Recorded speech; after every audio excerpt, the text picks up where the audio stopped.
नमस्कार, मैं वीरेश ठाकुर बहुत बहुत स्वागत करता हूँ एचपी शिक्षा चैनल पर। तो दिन भर के तरोताजा खबरों के सिलसिले को शुरू करने से पहले हिमाचल प्रदेश की लेटेस्ट नोटिफिकेशन और अपडेट्स को पाने के लिए चैनल को जरूर सब्सक्राइब करें। तो चलिए शुरू करते हैं फर्स्ट अपडेट से। शहीदों को नमन, कारगिल हीरो विक्रम बत्रा के नाम से कांपते थे दुश्मन, जानिए कैसे पड़ा शेरशाह नाम। हिमाचल प्रदेश का बहादुर अफसर 22 साल पहले आज ही के दिन देश पर कुर्बान हो गया। दुश्मन भी इनके नाम से थर थर कांपते थे। 9 सितंबर 1974 को कांगड़ा जिले के पालमपुर में घुग्गर गांव में जन्मे शहीद विक्रम बत्रा को उनकी बहादुरी के कारण दुश्मन भी उन्हें शेरशाह के नाम से जानते थे। परमवीर चक्र विजेता कैप्टन विक्रम बत्रा 7 जुलाई 1999 को कारगिल युद्ध में देश के लिए शहीद हो गए। विक्रम बत्रा की शहादत के बाद .4875 चोटी को बत्रा टोप का नाम दिया गया।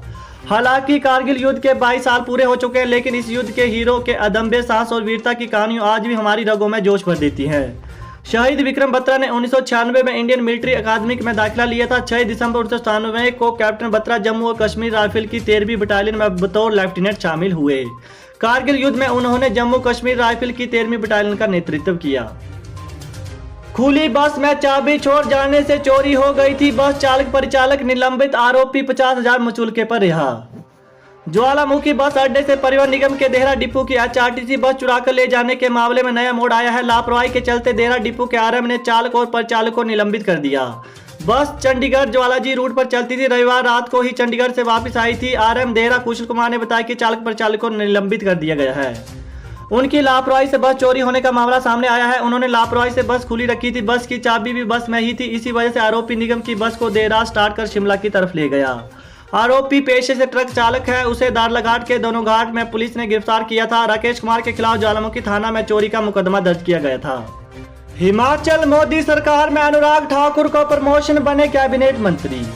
हिमाचल प्रदेश के हमीरपुर से भाजपा सांसद अनुराग सिंह ठाकुर को प्रधानमंत्री नरेंद्र मोदी की कैबिनेट में प्रमोशन मिल गया है। उन्होंने बुधवार शाम को 15वें नंबर पर कैबिनेट मंत्री के रूप में शपथ ली। बताया जा रहा है कि अनुराग ठाकुर को उनके प्रदर्शन पर यह तोहफा मिला है। वर्तमान में उनके पास राज्य मंत्री के तौर पर वित्त और कॉर्पोरेट मामले मंत्रालय था। अनुराग ठाकुर के शपथ ग्रहण समारोह में धर्मपत्नी शेफाली ठाकुर भी मौजूद रही। अब उन्हें मिलने वाली पोर्टफोलियो पर नजर रहेगी। हिमाचल कैबिनेट फर्स्ट और सेकंड ईयर के छात्र प्रमोट, बंद रहेंगे स्कूल कॉलेजों में होंगे दाखिले। 16 अगस्त से लगेंगी नियमित कक्षाएं। हिमाचल प्रदेश के डिग्री कॉलेजों में पढ़ने वाले फर्स्ट और सेकंड ईयर के करीब 96,000 विद्यार्थी प्रमोट होंगे। बुधवार को यह फैसला हिमाचल मंत्रिमंडल की बैठक में हुआ। जुलाई के आखिरी सप्ताह से कॉलेजों में दाखिले शुरू होंगे। 16 अगस्त से कॉलेजों में नया शैक्षणिक सत्र शुरू होगा। तीसरी, 5वीं और 8वीं कक्षा की परीक्षा करवाने का भी निर्णय हुआ। सरकार ने स्कूल शिक्षा बोर्ड को इन तीनों कक्षाओं के लिए प्रश्न पत्र तैयार करने का काम सौंपा है। आगामी आदेशों तक विद्यार्थियों के लिए स्कूलों को बंद रखने का भी फैसला हुआ है। स्कूलों में ऑनलाइन पढ़ाई जारी रहेगी। हालांकि यह तय नहीं हुआ कि कॉलेजों में 16 अगस्त से कक्षाएं ऑनलाइन होगी या ऑफलाइन। प्रदेश विधानसभा का मानसून सत्र भी 2 से 13 अगस्त के बीच आयोजित करने की सिफारिश भेजने का निर्णय लिया गया। इसके अलावा कैबिनेट बैठक में सभी सामाजिक, अकादमिक, मनोरंजन, राजनीतिक, सांस्कृतिक समारोह सहित विवाह एवं अन्य समारोह में लोगों की उपस्थिति की संख्या में वृद्धि करने का निर्णय लिया गया। अब इंडोर या बंद जगहों में होने वाले समारोह में कुल क्षमता के 50% और अधिकतम 200 लोगों को शामिल करने की अनुमति होगी।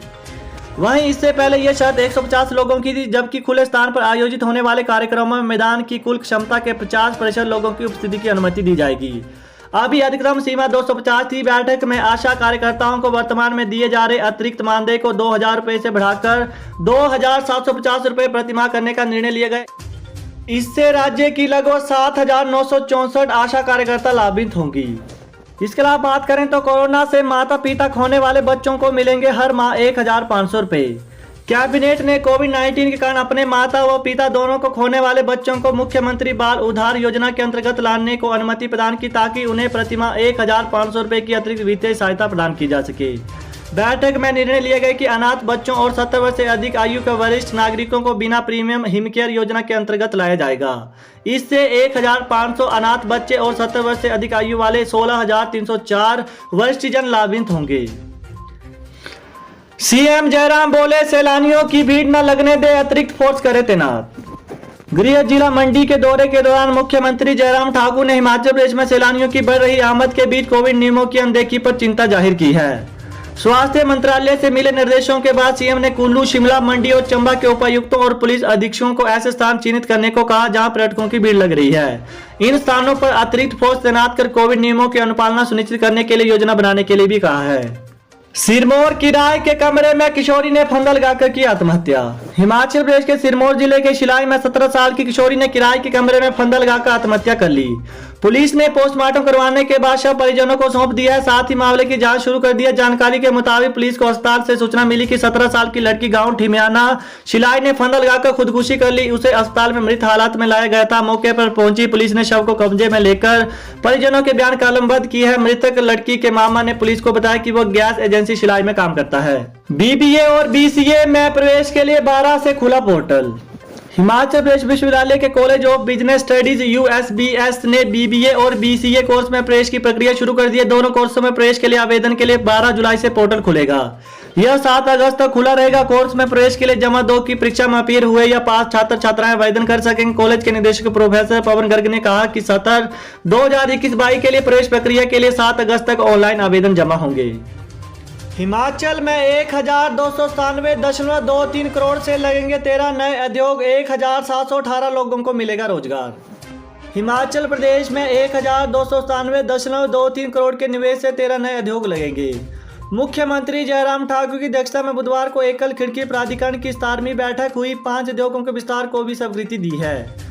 नए उद्योगों में 1718 लोगों को रोजगार मिलेगा। प्राधिकरण ने जिन नए उद्योगों को स्वीकृति दी है उनमें तल एमप्यूल, तल वायल, ड्राई इंजेक्शन, मरहम इत्यादि के उत्पादन के लिए उद्योग messenger Shri Ram health care private limited unit 2 बुरान वाले बद्दी जिला सोलन में लगेगा। SDG इंडिया इंडेक्स में हिमाचल को देश भर में दूसरा स्थान। सतत विकास लक्ष्य नीति आयोग की सलाहकार संयुक्ता समादार ने बुधवार को मुख्यमंत्री जयराम ठाकुर से मिलकर उन्हें SDG इंडिया इंडेक्स और डैशबोर्ड 2020-21 का संस्करण भेंट किया। मुख्यमंत्री ने कहा कि हिमाचल प्रदेश सतत विकास SDG लक्ष्यों के अंतर्गत नीति आयोग की ओर से निर्धारित लक्ष्यों को प्रभावी ढंग से प्राप्त करने के लिए प्रतिबद्ध है। राज्य ने SDG के अंतर्गत कुल मिलाकर 74 अंक हासिल किए हैं और नीति आयोग ने प्रदेश भर को देश में दूसरा स्थान पर आंका है। इसके अलावा नीति आयोग ने बेहतर कार्य, आर्थिक विकास, गुणवत्तापूर्ण शिक्षा, लैंगिक समानता, सस्ती और स्वच्छ ऊर्जा, स्वास्थ्य, खुशहाली की दिशा तथा असमानता को कम करने में राज्य की उपलब्धियों की सराहना की है। नीति आयोग ने राज्यों और केंद्र शासित प्रदेशों की ओर से की गई प्रगति पर नजर रखने के लिए SDG इंडिया इंडेक्स और डैशबोर्ड फ्रेमवर्क विकसित किया है। तो यही थी हिमाचल प्रदेश की दिन भर की ताज़ा खबरें। तो हिमाचल प्रदेश की लेटेस्ट नोटिफिकेशन और अपडेट्स को पाने के लिए चैनल को जरूर सब्सक्राइब करें। Thanks for watching. जय हिंद, जय हिमाचल।